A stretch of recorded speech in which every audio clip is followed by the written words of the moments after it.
My name's Jenny Hudson. I live in Lawford, which is in Essex. I am 60 years old now, and I was injured in 2015, simple fall off a horse, and broke my spine at T5 level, so it's sort of chest down and paralysed. I thought perhaps my body just got into shock, that my legs weren't working and I would be fine. Broke my neck, broke my three ribs, which punctured a lung, broke my back in 3 places. So I was in Addenbrooke's till about mid-December, when I moved to the Royal Bucks, which is right next door to Stoke Mandeville. It was a very sort of good rehab in that it was quite gentle and slow, but I think I could have done a lot more in hindsight. And I wish they'd just pushed me that little bit harder, or I had done more in the exoskeleton. But it sowed the seeds for a lot of stuff I then went on to explore when I came out. I didn't see many friends because I didn't really want people to come and visit me. I'd only just got married. We got married a month before my accident, so I had huge support. I was very, very lucky. I mean, he's incredibly good and incredibly patient, but I think that must be pretty frustrating for him, although he doesn't say so. It's a lot of extra work for Richard. There's a lot of extra pressure. First introduced to Spinal Injuries Association by another patient when Carol, who is a peer support manager, came to see her, and I think they came quite regularly to Addenbrooke's. Great fun, very dynamic, in a wheelchair herself, so had been through a lot of what I was about to go through.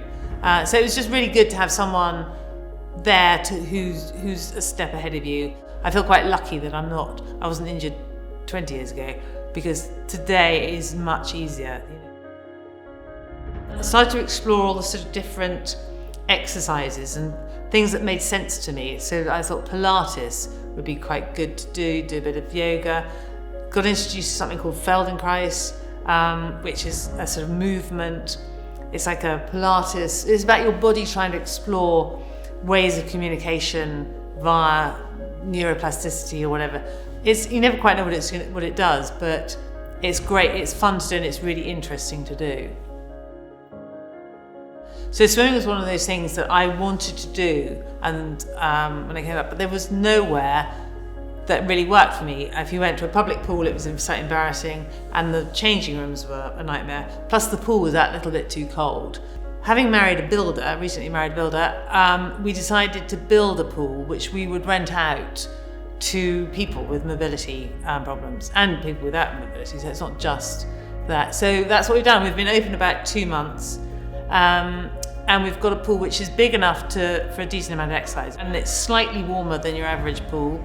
And we've invested in a pool pod which was designed for the Olympic pools in London, and it's a really dignified way of a wheelchair user getting into the pool.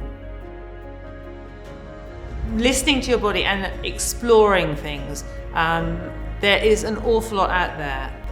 Whatever your sport or whatever you like doing, you probably find there is a thing that's been adapted to help you, or there is an association that can help you. There are a lot of people out there in a similar position to you, although at the time you think it's only you. So just, research, go out, try things, give things a go, give it a try. Don't ever give up, don't ever say no, just give things a go.